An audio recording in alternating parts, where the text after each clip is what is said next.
So let's do some Grammys chit chat. Now, this ain't gonna be like when I cover film and TV award shows where I've got everything. I got everything ready to go.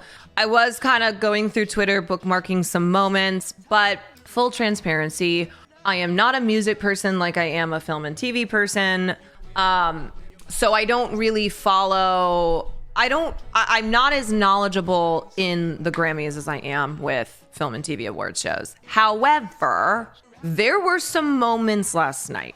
I don't think you really have to know much about the Grammys or much about the music industry to partake in these moments. Actually, I want to address something too before we start. Sear last night saying that award shows don't matter. This is a common opinion, and I know people will say this when I do my award shows coverage. Now, I feel like I'm very fair when I talk about award shows in that, of course, award shows inherently are not totally fair, okay? There are politics involved. There are personal things involved. There's a lot happening that is not strictly about talent.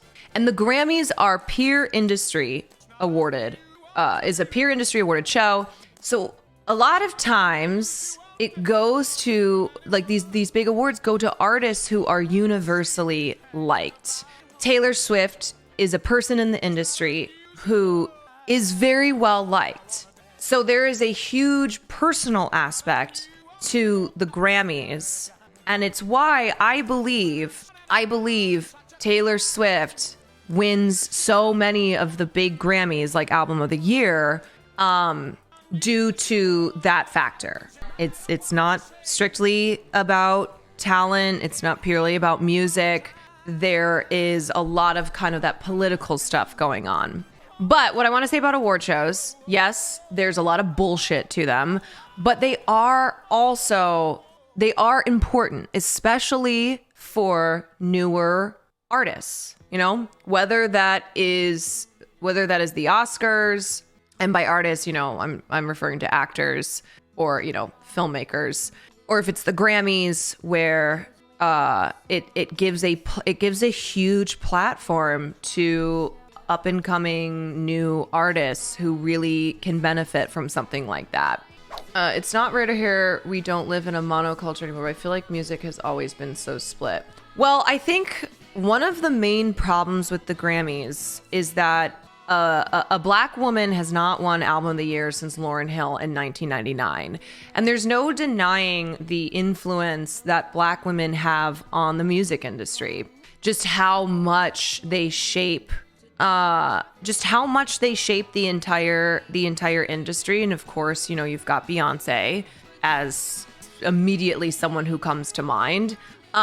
But it's been that long. It's been since 1999, Lauryn Hill winning Album of the Year. And I think Beyonce in particular, because whenever they will do those like anonymous Grammy voters interviews, so they will do this with every major award show. And every time, what anonymous Grammy voters are saying is that Beyonce wins so many awards, so they don't feel like they have to give her Album of the Year or like Song of the Year because she wins so many other Grammys. But the issue is, it doesn't matter how many Grammys she has if she's not winning something like Album of the Year. And so the idea that like, oh, well, Beyonce has so many, this is what I mean, where there's politics to it, right? Because that's bullshit. It doesn't matter if Beyonce has the most Grammys. If she's deserving of the biggest ones, like Album of the Year, she shouldn't be denied from that just because she has so many Grammys. This year, I would say that I feel it would have been great to give SZA Album of the Year. That's whose album I was playing at the start of stream, SOS. Because here's the thing, all right? Here's the thing. I'm not going to sit here and shit all over Taylor Swift, all right? I don't think it's fair to just totally cast her aside and be like, oh, Taylor Swift sucks. I would not would not have like a blanket opinion that way. However, I think normal Swifties can agree that like Taylor Swift doesn't need to keep winning album of the year when there are so many other great artists putting out amazing albums. I think that's a fair assessment, understanding that Taylor, it's not that Taylor shouldn't be awarded. It's that there's no surprise anymore. It's like, oh, Taylor Swift won for Midnights. Not even, I wouldn't even say Midnights, I wouldn't even put it in her top 5. Yeah, like Taylor's way better albums than Midnights. But no one is surprised that Taylor won Album of the Year. Like, that's not good. You shouldn't have award shows be at a point where somebody is winning Album of the Year for an album that's not even considered by Taylor Swift fans to be their best album or to even be in top 3. Like, winning by default every time is not a good indicator of the industry and of the Grammys. Why does this feel like the Barbie snub discourse? There's definitely a Venn diagram. There's a Venn diagram between the most insane Barbie discourse and then the craziest Swifties. All right, let's talk about these moments here. Let's watch this moment. I would say this was the one that was most talked about that I saw on the timeline. It was either this or Jay-Z, but I think I saw more people who had some feeling about what happened here, because there's a part. Okay, so this is Celine Dion, the fabulous, the icon, the legend Celine Dion. And she has been really sick lately. She has stiff person syndrome. And it is a rare neurological disorder. It is incredibly life-altering. And she has basically had to put her entire life and career on hold due to having stiff person syndrome. There are many treatment options available, but nothing can cure it. The treatment options basically just can ease your symptoms, improve your comfort. But over time, stiff person syndrome limits your ability to move or walk, and the overall course ranges from 6 to 28 years with onset of symptoms until the time of death. So it's terrible. This is a terrible, terrible thing to happen.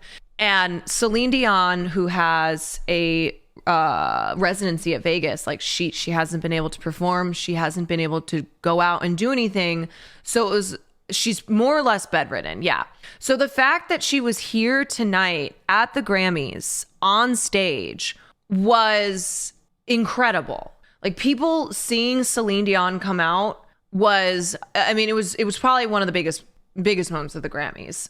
And here in her little intro, she is paying homage to Diana Ross and to Sting, two legends, two icons themselves, who presented Album of the Year to her 27 years ago. So like, a big part of awards shows is the legacy.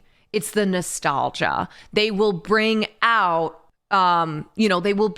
legends who won the award itself as a callback to Grammy's history and just major moments in music history or in film history, if they do it at the Oscars. So the reason I'm explaining all this is because I'm trying to give context to why so many people are incensed about, or were incensed last night about Taylor Swift not acknowledging Celine Dion. So just here, there's some context here. So she drags Lana up there, and then she comes over here, and then over here, and then just takes the award. And Celine, like, I don't know, it's a little awkward. Yeah. I don't think she did it intentionally. I don't think she was like trying to snub Celine. She was obviously overwhelmed, very excited in the moment, didn't think about it. A lot of people thought that this was in poor taste because you have Celine Dion up there. She is very sick. It was a huge moment for her to be at the Grammys and giving this award that she had previously said, this award was given to me by Diana Ross and Sting. Like, she was honoring she was honoring other legends in the industry. She is also a titan in the industry. So like all those factors there accumulated into a lot of people online thinking that this was a bad moment. There is nothing in me that thinks this was intentional. There's no way Taylor Swift would intentionally snub Celine Dion. She wasn't thinking about it though. And so after the award show, backstage, she took a picture with Celine Dion and Swifties were like, you guys are overthinking everything. She just didn't think in the moment. You know, there was nothing intentionally malicious here. I think she could have acknowledged Lana and not made her come up on stage is what my thoughts are on that. Also, it's making some people happy. And it's really tough to refer to someone as a legacy artist when they haven't even won that award. Do you know what I mean? You know, at the end of the day, I don't know. I don't know, but I'm just reading this as like a human being, as how would I feel if I were a Lana Del Rey, if I were another artist, I would not feel gratitude for Taylor acknowledging me as like a legacy, as no one, I wouldn't be here. All these others would not be here without you, when like I wasn't seeing that reflected in recognition from the industry. Do you know what I'm saying? Do you know what I mean? If I'm like, oh, okay, that's fucking great, then why didn't I win this? Why didn't I get album of the year? Why didn't I win a fucking Grammy tonight? If I'm so iconic, if my music is so legendary, where's my fucking Grammy? You know what? That's what I want to see. Okay, that's the real shit that I want to see. No more of this politeness. Somebody kind of did do that last night. Somebody did bring a little bit of that into the Grammys. And you know what? I'm here for it, okay? I'm here for it because I'm tired of the niceties. Because you know, a lot of people sitting there seeing Taylor Swift win pop album and album of the year again, the fourth time. They're tired of it. They're showing up to the Grammys every single year and seeing artists like Beck, Harry Styles, Taylor Swift, like Billie Eilish, time and time again, winning the biggest awards. And so here was Jay-Z. Some of you gonna go home tonight and feel like you've been robbed. Some of you may get robbed. Some of you don't belong in the category. All right, now.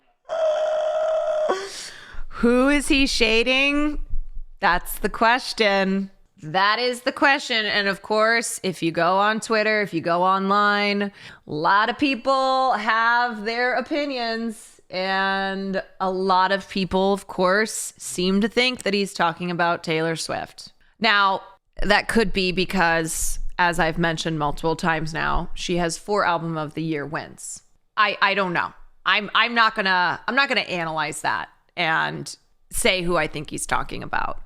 But Jay-Z is like, he's throwing down.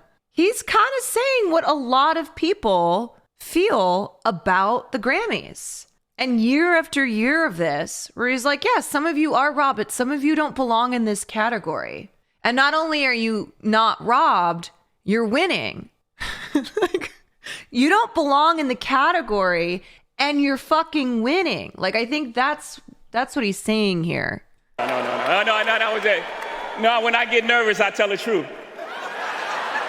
I think it's an indicator too of how much power Jay-Z has, that he can get up on stage and he can pretty much say whatever he wants to say, you know? And that wasn't even, it's not like that was scandalous or controversial. In fact, a lot of people, what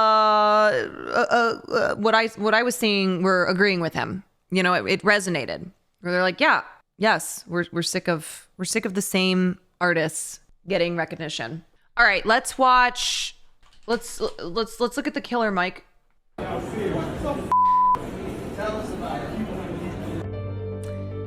Killer Mike was detained at the Grammy Awards on Sunday after the rapper won 3 awards, including his first in more than 2 decades.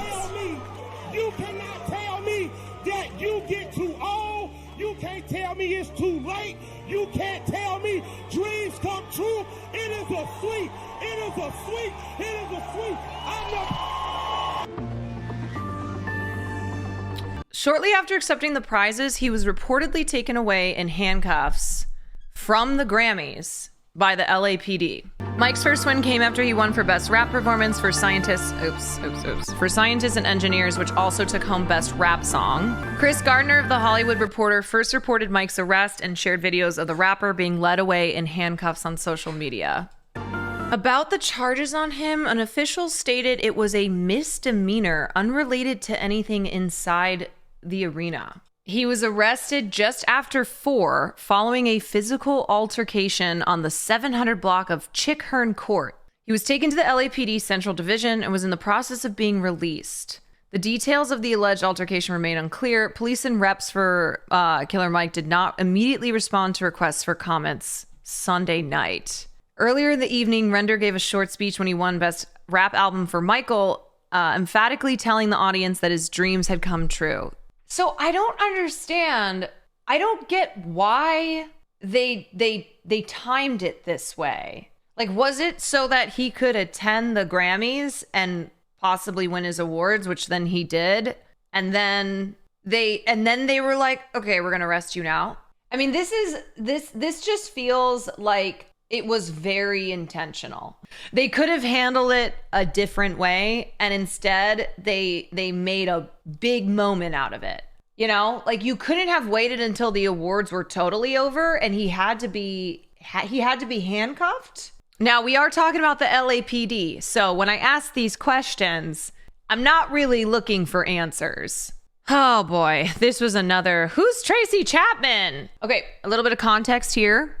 Tracy Chapman has not performed Fast Car in years. And in 2023, Luke Combs, who's a huge country artist, did a cover of Fast Car, and it got to #1. And it's the first time that a Black woman has been the sole credited writer of a #1 country song, because this is Tracy Chapman's song. So, there was that just crossover there. The two of them performed this for the Grammys. Tracy is a Black queer artist who came up really in the 90s. And this song has always had a place in culture, but it's been, the attention and the praise has been renewed because of Luke Combs and because of TikTok, because of how many young kids have discovered Fast Car in the last year, resurging Tracy Chapman, resurging her career, resurging the song, but taking the song and like forgetting Tracy, like not knowing who Tracy Chapman is, or forgetting to include Tracy Chapman. If you don't know Tracy Chapman, you gotta know Tracy Chapman. Fast Car, give me a reason to stay here. Okay, now, another performance I want to watch, Miley Cyrus. Let me just say, Miley Cyrus was one of my favorite people at the Grammys last night, because she was just fucking living, all right? And she won her first Grammy. Believe it or not, Miley Cyrus did not have a Grammy before last night, and she won for Flowers. She won Record of the Year. Miley Cyrus Grammys. I felt like Miley's entire vibe was for the gays. I think she even shouted out the gays. Okay. I think that's all I got. I think that's what I get. I am sorry I know there are more Grammys moments we have missed, but thank you guys for coming here to hang out with me. So I appreciate y'all showing up wherever, whenever.